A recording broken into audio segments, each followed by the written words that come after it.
Buenas tardes, ingeniero, compañeros, compañeras. Mi nombre es Estefanía Granizo, represento al Instituto Superior Universitario Sucre, estudiante de la carrera de Contabilidad del semestre quinto B nocturna. Yo les voy a hablar sobre la asignatura de Auditoría Financiera, resumen de las NIAs. 1. NIA 200. Objetivos generales del auditor independiente y conducción de una auditoría de acuerdo con las normas internacionales de auditoría. Esto quiere decir, es expresar su opinión sobre los estados financieros con un alto nivel de seguridad razonable y suficiente evidencia para reducir el riesgo de auditoría, donde los estados financieros están libres de representaciones erróneas debido a fraude o error, debido a que la evidencia en la que se basa el auditor pueda ser más persuasiva que conclusiva. 2. NIA 210. Acuerdo de los términos de los trabajos de auditoría. Esto quiere decir, los acuerdos que se establecen aquí van en relación con el auditor y la administración, ya que bien es cierto, el auditor trabaja de manera independiente y va a necesitar información previamente de administración y para ello eso debe establecer ya lo mencionado. 3. NIA 220. Control de calidad para una auditoría de estados financieros. Resumen, en esta parte es muy importante ya que aquí el auditor aplica procedimientos que le van a ayudar a ver la eficiencia de la viabilidad de los estados financieros y se basa también en ciertos parámetros que le ayudan a ver a los estados financieros de manera global y legal como de manera interna. 4. NIA 230. Documentación de auditoría. Esto quiere decir cuando el auditor abarca sus resultados o dictamen, debe tener siempre documentos que respalden o validen su opinión. Es decir, que si en algún punto el auditor cometió un error, puede verificar nuevamente sus documentos y así rectificar. 5. NIA 240. Responsabilidad del auditor en relación con el fraude en una auditoría de estados financieros. Esto quiere decir, en este punto el auditor debe siempre tener en mente que en todo documento puede existir un error o fraude y por ello estar muy acierto o activo en verificar esto. El auditor puede dejar su trabajo si encuentra que existe fraude que infrente de manera directa y riesgo a la entidad y más si la administración está involucrada. 6. NIA 250. Consideración de leyes y regularizaciones en una auditoría de estados financieros. Esto quiere decir, al hablar de los estados financieros se trata de toda la relación con el dinero, lo que sustenta a la entidad. Para ello, el auditor debe revisar todo minuciosamente de forma legal, viendo si han pagado sus multas, sus impuestos y si está al día en todo o existe algún fraude fiscal. 7. NIA 260. Comunicación con los encargados del gobierno corporativo. Esto quiere decir tener una buena comunicación con el gobierno como parte ayuda de manera eficiente a poder solventar y supervisar los riesgos que se vayan presentando, ya que el auditor, al tener una buena relación con los encargados, se comunican acerca de los fraudes y deficiencias y dificultades que se encuentren. 8. NIA 265. Comunicación de eficiencias en el contrainterno a los encargados del gobierno corporativo y a la administración. Esto quiere decir, si el auditor al analizar todo de manera sistemática encuentra valiosos déficits de control interno, debe comunicar oportunamente al administrador para que pueda tomar acciones que ayuden a solventar esto. 9. NIA 300. Planeación de una auditoría de estados financieros. Esto quiere decir, ante que un auditor tiene una auditoría, debe realizar una planificación. Esto planifica de todo lo que el auditor piensa, realiza y de todas las áreas en que se usen para la evaluación de los planes de trabajo. 10. NIA 315. Identificación y evaluación de los riesgos de error material mediante el entendimiento de la entidad y su entorno. Esto quiere decir cuando el auditor encuentra errores durante sus evaluaciones de riesgo, haber conocido el entorno o entender toda la evidencia del control le puede ayudar con estos riesgos, ya que al analizar su sistema de información o monitoreo de control, tener eficiencia en su auditoría. 11. NIA 320. Importancia relativa en la planeación y realización de una auditoría. Esto quiere decir, al momento de que el auditor realice su planeación, debe dar niveles de importancia a las razones auditadas con el fin de encontrar errores, fraudes que puedan ser afectados a los estados financieros del auditor. También puede cambiar los niveles de importancia acorde a su evaluación. 12. NIA 330. Respuestas del auditor a los riesgos evaluados. Esto quiere decir, el auditor al momento de realizar una educación de los riesgos encontrados, él mismo necesita que los estados financieros diseñen instrumentos, procedimientos conforme a estos errores de una relación de evidencia. 13. NIA 402. Consideraciones de auditoría relativas a una entidad que usa una organización de servicios. Esto quiere decir, esta norma nos habla sobre las relaciones de datos o evidencias en las que puedan presentar servicios a empresas, importancia y que dichos servicios tengan gran relevancia dentro de los estados financieros.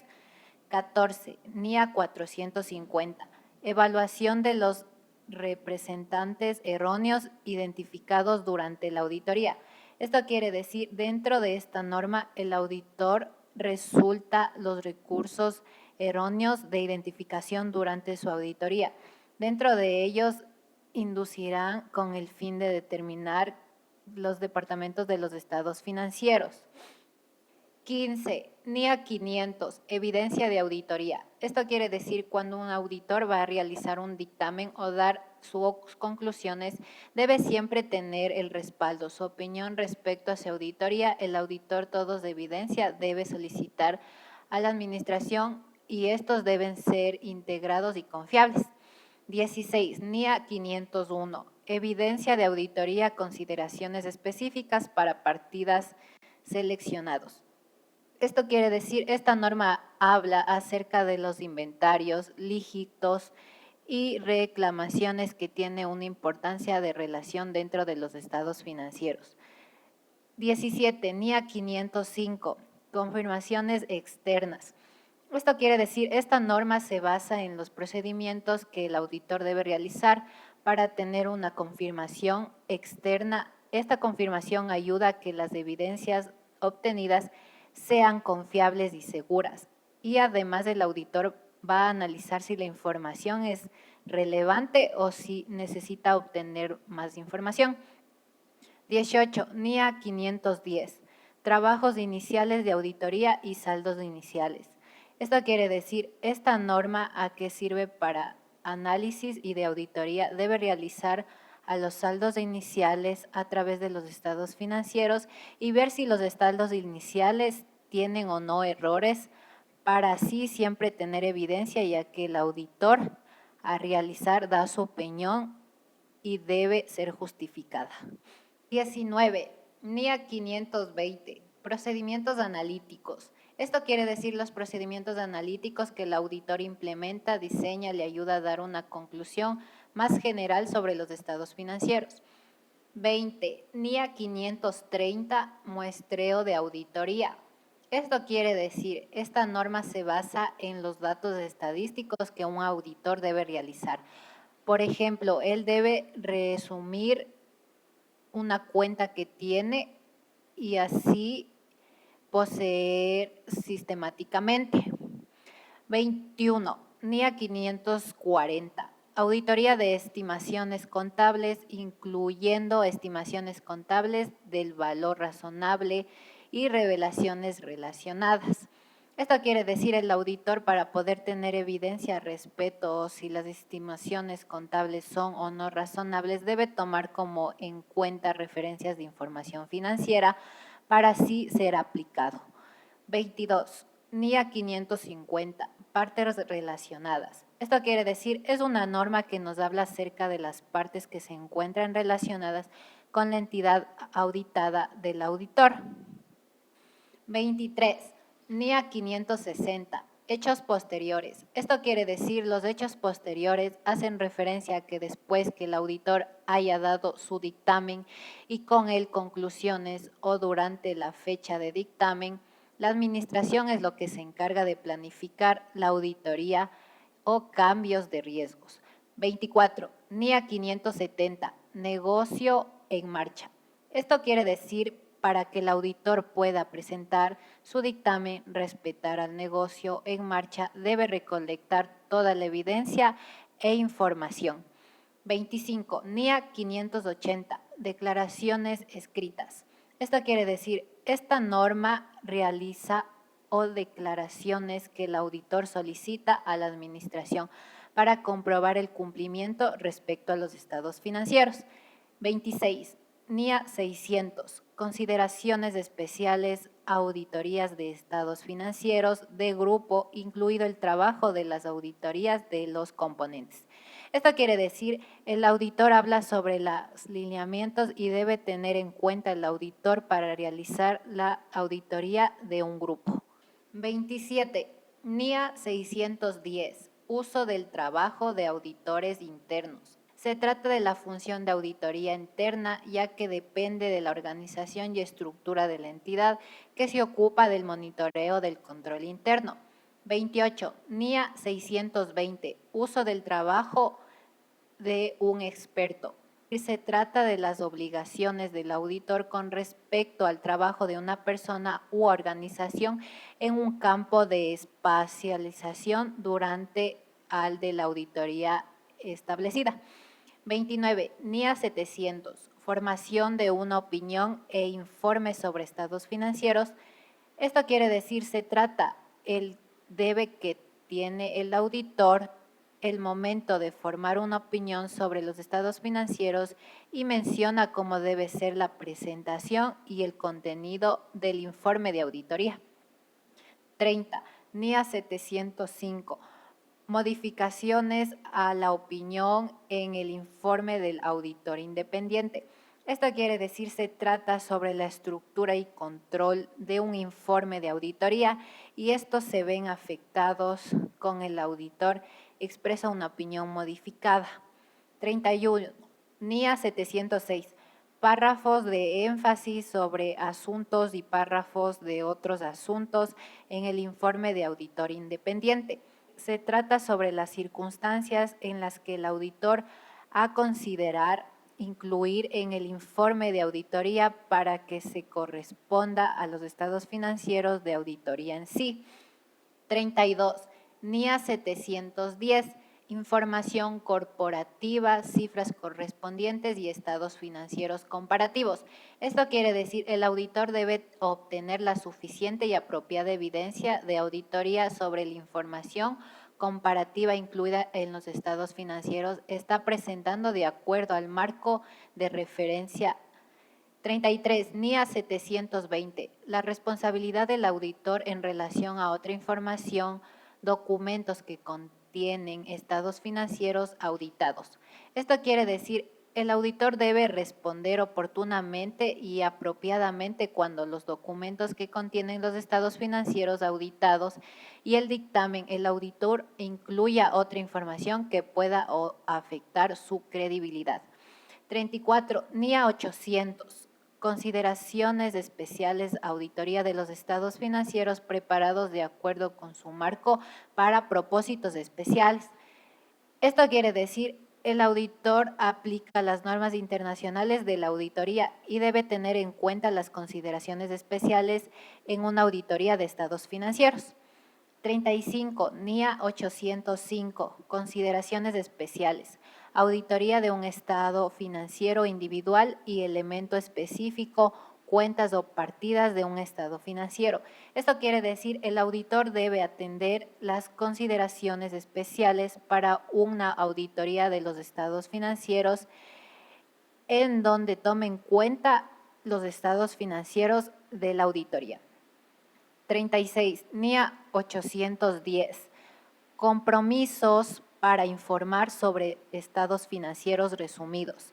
Esto quiere decir el auditor debe determinar su cumplimiento de trabajo para el dictamen de los estados financieros. Esto ha sido la explicación sobre las NIAs.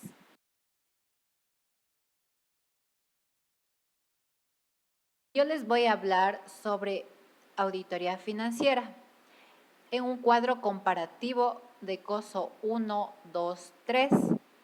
El informe COSO es un documento que su contenido está dirigido a la implantación y gestión del sistema del control interno. Ha sido de gran aceptación desde su primera generación en 1992. El informe COSO se ha convertido en el mejor práctico y estándar de referencia para todo tipo de empresas públicas y privadas. La implementación del sistema COSO genera beneficios, emite riesgos, detecta fraudes y aporta la eficiencia en los controles en una entidad. La elección adecuada del sistema COSO debe ser acorde al grado de desarrollo que posea la entidad. Los modelos del sistema COSO buscan la eficiencia y la eficacia de los recursos, la fiabilidad de la información interna y externa, financiera y no financiera, la alineación de los elementos a la misión de la entidad, la verificación del cumplimiento de las leyes y normas vigentes en sistema debe ser aplicado para la dirección y administración y el resto del personal de una entidad. COSO 1. Informe COSO 1 es conocido como parte del COSO 1 en 1992. La comisión destinado para que la organización evalúe y mejore los sistemas de control interno generan de una definición en común. Definición del control interno. El control interno antes, en 1992, no tenía el mismo significado para todos, existiendo en diversas definiciones que generaban muchas interacciones a nivel personal y entendimiento. La organización COSO publicó el informe COSO 1 integrado los diversos conceptos en una sola definición. COSO 2. Para el año 204, la organización COSO mostró más relevancia, potencia a los establecimientos sucedidos por error en empresas de los Estados Unidos. A partir del año 2001 y 2002 se publicó de estados de riesgos o conocido como COSO 2 o COSO ERM. Vino a dar un nuevo enfoque a las prácticas de concepto del control interno e introducido la importancia de una gestión de riesgos adecuada y ha sido todos los niveles de la organización incubrible. Definición de gestión del riesgo, COSO ERM. Define la gestión de los riesgos como un proceso a efectuar para el Consejo de Administración de una entidad, dirección y restas personales aplicados para la definición de las entidades y eventos de administración. COSO 3. Para mayo del 2013, la organización COSO publicó la tercera versión integrado conocido como COSO 230. En el presente modelo se formó por los 5 componentes como en el COSO 1. Lo que le diferencia el COSO 2013, COSO 1992 sobre los 17 principios que están relacionados con componentes y que sirven para el establecimiento deben sistema de control interno efectivo que debe implementar en toda la organización. Esto ha sido la explicación.